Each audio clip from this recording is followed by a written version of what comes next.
Good morning, student. Today we are going to discuss about the transforming principle which is given by Griffith. So when we talk about the transforming principle, then in 1928 1928 में एक scientist है जिनका नाम था Frederick Griffith ने एक experiment किया कि जो जेनेटिक मटेरियल है वो क्या है, डीएनए है। क्योंकि अभी तक क्या था कि साइंटिस्ट ये प्रूफ नहीं कर पा रहे थे कि जो जेनेटिक मटेरियल है वो प्रोटीन है या फिर डीएनए है। तो ग्रिफिथ ने 1928 में एक एक्सपेरिमेंट किया और इन्होंने इस एक्सपेरिमेंट से ये प्रूफ करने की कोशिश की कि जो जेनेटिक मटेरियल है वो क्या है, डीएनए है, जो कि ऐसा बायोकेमिकल बिहेव करता है और ये रिप्लिकेट करता है, यानी कि अपनी कॉपी का भी फॉर्मेशन कर सकता है। तो इन्होंने क्या किया, एक बैक्टीरिया था जिसका नाम था streptococci निमोनियाई which is responsible for causing pneumonia. ये जो बैक्टीरिया था स्ट्रेप्टोकोकाई, ये निमोनिया डिसीज को कॉज करता है। अब इस बैक्टीरिया पे इन्होंने एक्सपेरिमेंट किया और क्या किया, इस बैक्टीरिया को ग्रो करवाया आपके एक मीडियम में जिसमें एक एस टाइप की बैक्टीरिया जो था, यानी कि एस स्ट्रेन का जो बैक्टीरिया था उसमें एक पॉलीसैकेराइड की क्या थी, एक कोट था, एक म्यूकस लेयर थी पॉलीसैकेराइड की, जिसे हमने क्या बोला, एस स्ट्रेन बैक्टीरिया, जिसमें स्मूथ एक लेयर थी बैक्टीरिया के ऊपर पॉलीसैकेराइड की। ऐसे बैक्टीरिया को हमने क्या बोला, एस स्ट्रेन बैक्टीरिया। और वहीं पर जो दूसरा बैक्टीरिया था उसकी जो आउटर लेयर थी, आउटर कवरिंग थी, वो कैसी थी, रफ थी, इसीलिए इसको क्या बोला, आर स्ट्रेन बैक्टीरिया। अब इन्होंने इस एक्सपेरिमेंट को करने के लिए, ये एक्सपेरिमेंट करने के लिए क्या किया कि जो एस स्ट्रेन बैक्टीरिया था, यानी कि ऐसी बैक्टीरिया जिसके ऊपर म्यूकस की स्मूथ स्ट्रेन थी, जब उसको इंजेक्ट किया माइस को, यानी कि चूहे को जब इंजेक्ट किया तो माइस डाइस, यानी कि जो चूहा था वो क्या हो गई, उसकी डेथ। वहीं पे जब इन्होंने आर स्ट्रेन वाले बैक्टीरिया को, यानी कि जो रफ स्ट्रेन बैक्टीरिया था उसको इंजेक्ट किया माइस में, तो माइस क्या रहा, जिंदा रहा, लाइव रहा। अब इन्होंने नेक्स्ट एक्सपेरिमेंट में क्या किया कि जो एस स्ट्रेन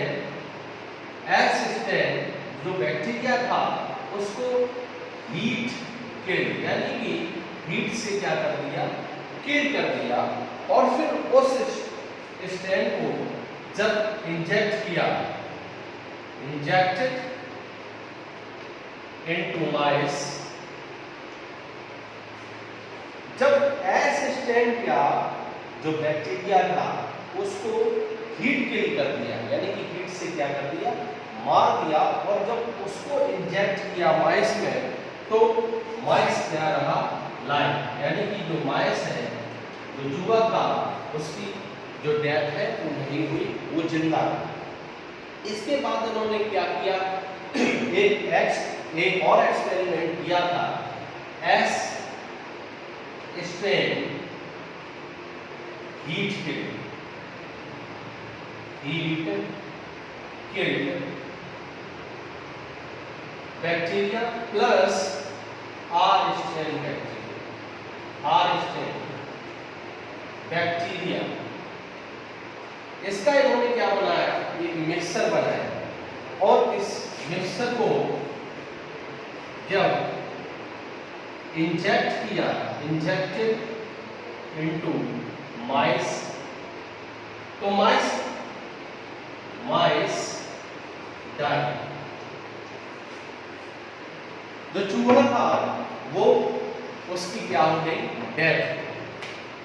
अब यहाँ पे देखिए, यहाँ पे इन्होंने क्या लिया, एक बार फिर से देखिए कि जो एक बैक्टीरिया था जिसका नाम था स्ट्रेप्टोकोकस निमोनियाई, इसको क्या किया, एस स्ट्रेन यानी कि ऐसा बैक्टीरिया जिसकी जो कवरिंग थी वो पॉलीसैकेराइड की थी, और ये बैक्टीरिया को जब ये चूहे को इंजेक्ट किया जाता था तो चूहा मर जाता था। इसके बाद जो आर स्ट्रेन वाला बैक्टीरिया था इसको जब इंजेक्ट किया तो चूहा नहीं मरा।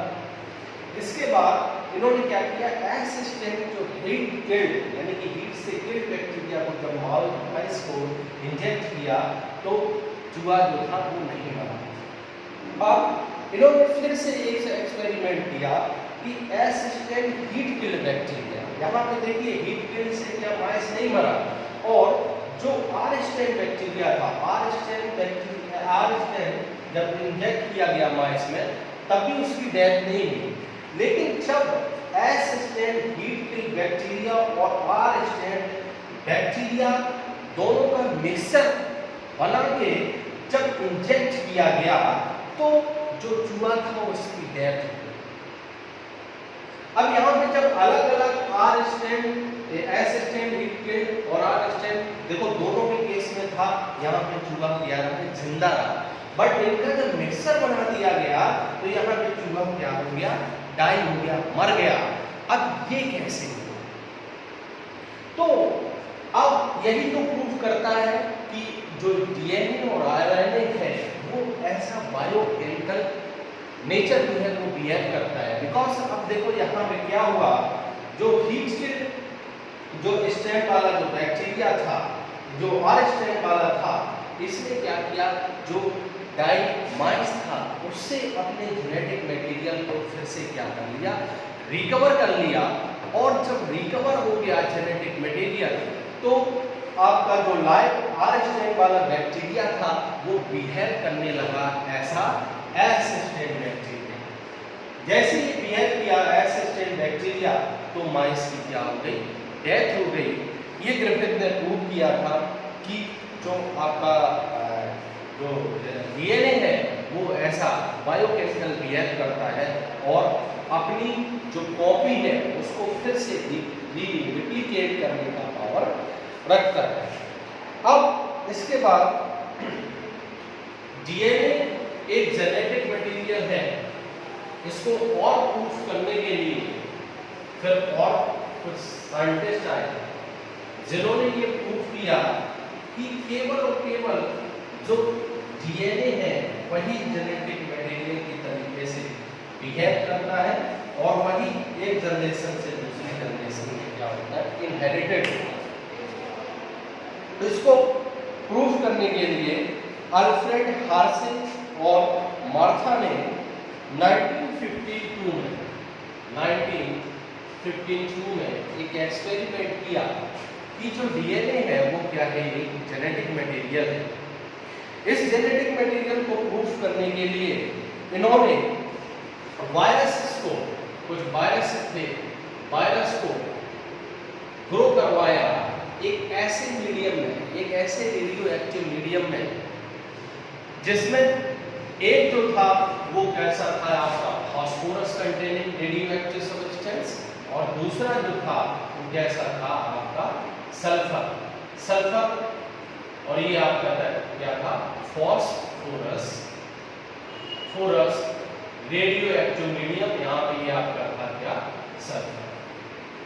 तो ये रेडियो एक्टिव मीडियम में बैक्टीरिया को, जो वायरस था उसको क्या करवाया, ग्रो करवाया। एक को ऐसे मीडियम में ग्रो करवाया, एक को ऐसे मीडियम में ग्रो करवाया जिसमें आपका रेडियो एक्टिव फॉस्फोरस था, और वहीं पे दूसरे जो वायरस को था ऐसे मीडियम में ग्रो करवाया जिसमें रेडियो एक्टिव क्या था, सल्फर था। अब यहाँ पे रेडियो एक्टिव सल्फर और फॉस्फोरस दो मीडियम में क्यों ग्रो करवाया, क्योंकि अगर हम जेनेटिक में, अगर हम वायरस, ऐसे वायरस जो रेडियो एक्टिव फॉस्फोरस में ग्रो करवाएंगे जिनमें रेडियो एक्टिव क्या था, फॉस्फोरस था, तो जो डीएनए है उसमें रेडियो एक्टिव प्रोटीन नहीं होती है, रेडियो एक्टिव प्रोटीन नहीं होती है, because DNA contain phosphorus but not a protein, क्योंकि जो डीएनए होता है उसमें फॉस्फोरस तो होता है बट उसमें क्या है, प्रोटीन नहीं होता है।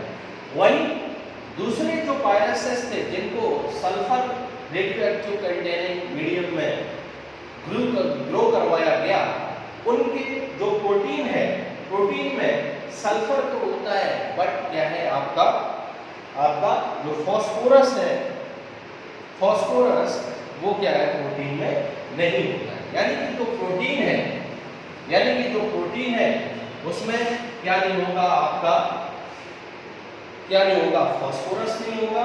और जो आपका यहाँ पे जो वायरसेस है जिनको फॉस्फोरस में ग्रो करवाया गया, जिनका जेनेटिक मटेरियल डीएनए है, उसमें क्या नहीं होगा, आपका सल्फर। अब नेक्स्ट प्रोसेस में क्या किया, ये जैसे ये क्या है, आपकी बैक्टीरियल सेल है। यहाँ पे भी एक बैक्टीरियल सेल ली गई, बैक्टीरियल सेल। अब बैक्टीरियल सेल को सबसे पहले क्या किया गया, इन्फेक्टेड कराया गया। यानी कि इसमें जो प्रोसेस होगी वो कौन कौन सी होगी, सबसे पहले इन्फेक्शन होगा, यानी कि इन्फेक्टेड कराई जाएगी आपकी बैक्टीरियल सेल ऐसे वायरसेस से जिसमें एक जो है वो क्या है, रेडियोएक्टिव फॉस्फोरस है और दूसरे में क्या है, रेडियोएक्टिव सल्फर। यहाँ पे ऐसे बैक्टीरिया, ऐसे वायरसेस जो इन्फेक्टेड करते हैं किसी भी सेल को, उसको हम क्या बोलते हैं, बैक्टीरियोफेज। अब बैक्टीरियोफेज की जब हम बात करें तो बैक्टीरियोफेज का जो स्ट्रक्चर है वो इस टाइप का होता है।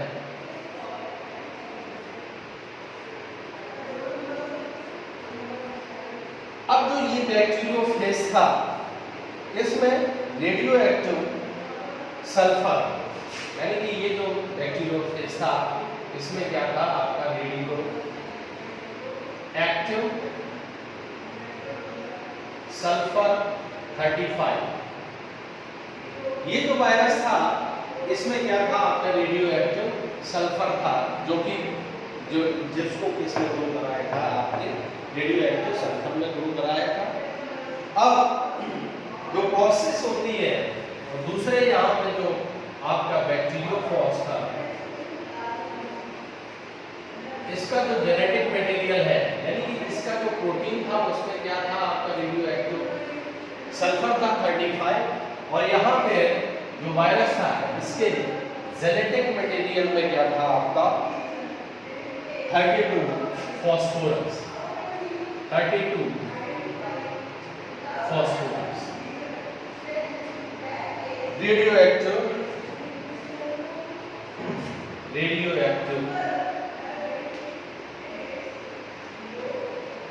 लेवल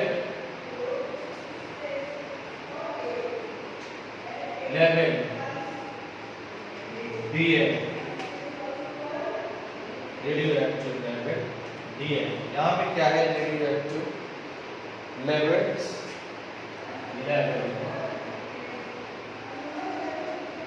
प्रोटीन को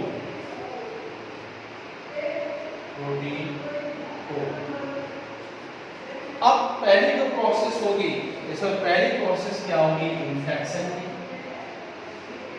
इन्फेक्शन। इसके बाद जो नेक्स्ट सेकेंड प्रोसेस होगी उसे बोलेंगे ब्लेंडिंग। नेक्स्ट जो प्रोसेस होगी वो होगी आपकी ब्लेंडिंग की, और जो थर्ड प्रोसेस होगी उसे बोलेंगे सेंट्रीफ्यूगेशन।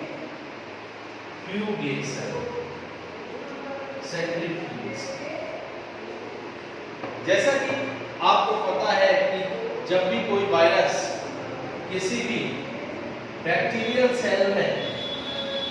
सेल के ऊपर अटैक करता है तो उसकी सारी की सारी जो मशीनरी होती है वो कंट्रोल कर ली जाती है, इसके थ्रू, आपके वायरस के थ्रू। यानी कि आप जो बैक्टीरिया का अपने जेनेटिक मटेरियल पर जो भी अधिकार थे वो सब छीन लिए जाते हैं, इसके थ्रू, वायरस के थ्रू। अब जब यहाँ यहाँ पे देखो क्या था कि जो आपकी प्रोटीन कोड था वो सल्फर, उसमें रेडियो एक्टिव सल्फर था 35, और यहाँ पे जो जेनेटिक मटेरियल था डीएनए, उसमें क्या था फास्फोरस 35 32 रेडियो एक्टिव था। पहली प्रोसेस में क्या किया गया कि ये जो वायरस था, जैसे हमने बोला था बैक्टीरियोफेज, ये बैक्टीरियोफेज का इन्फेक्शन कराया जाता है इसमें आपकी बैक्टीरियल सेल में, और जैसे ही बैक्टीरियल सेल में इंटर करता है, किसी भी बैक्टीरियल सेल में जब वायरस इंटर करता है तो उसका केवल और केवल जो जेनेटिक मटेरियल है वो इंटर करता है, और जो प्रोटीन कोड है वो कहाँ रह जाता है, बैक्टीरियल सेल के बाहर रह जाता है। इन्फेक्शन होने के बाद नेक्स्ट प्रोसेस में क्या किया गया, जब जो वायरल जेनेटिक मटेरियल था तो उसने क्या अपनी बहुत सारी कॉपीज को क्या करेगा, ये फॉर्म करेगा। फॉर्म करने के बाद जो नेक्स्ट प्रोसेस यहाँ पे क्या करवाई जाएगी, ब्लेंडिंग। ब्लेंडिंग में जो भी जेनेटिक मटेरियल है जिसकी बहुत सारी कॉपीज फॉर्म हुई, उसको सेपरेट किया गया, और फिर इसके बाद नेक्स्ट जो थर्ड प्रोसेस होगी सेंट्रीफ्यूगेशन। सेंट्रीफ्यूगेशन में जो बैक्टीरिया से जो वायरल जेनेटिक मटेरियल हो उसको क्या कर लिया गया, सेंट्रीफ्यूग कर लिया गया, यानी कि बिल्कुल सेपरेट कर लिया गया।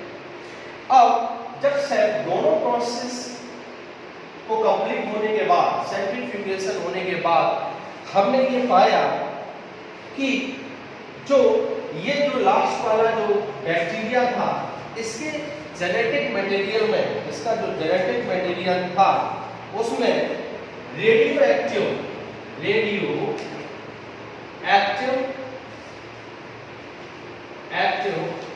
फास्फोरस 32 जो था वो तो डिटेक्ट हुआ, बट जो सल्फर 35 था, यानी कि जो आपका जो सल्फर 35 था वो डिटेक्ट नहीं हुआ। अब यहाँ पे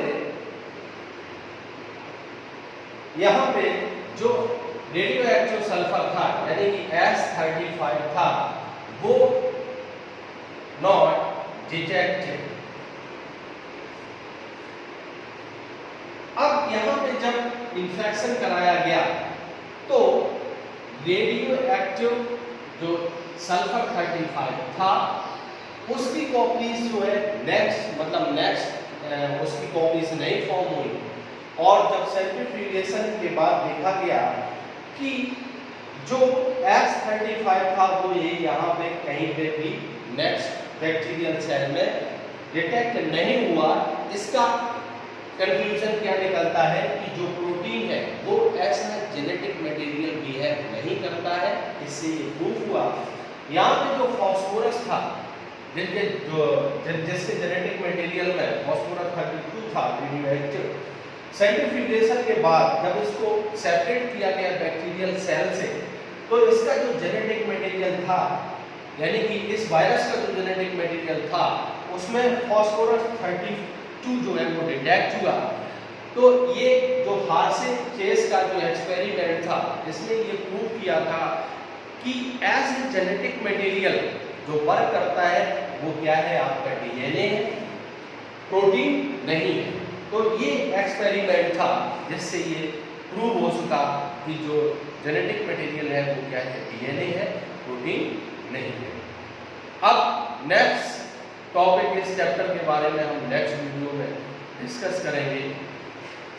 so thank you so much watching my video.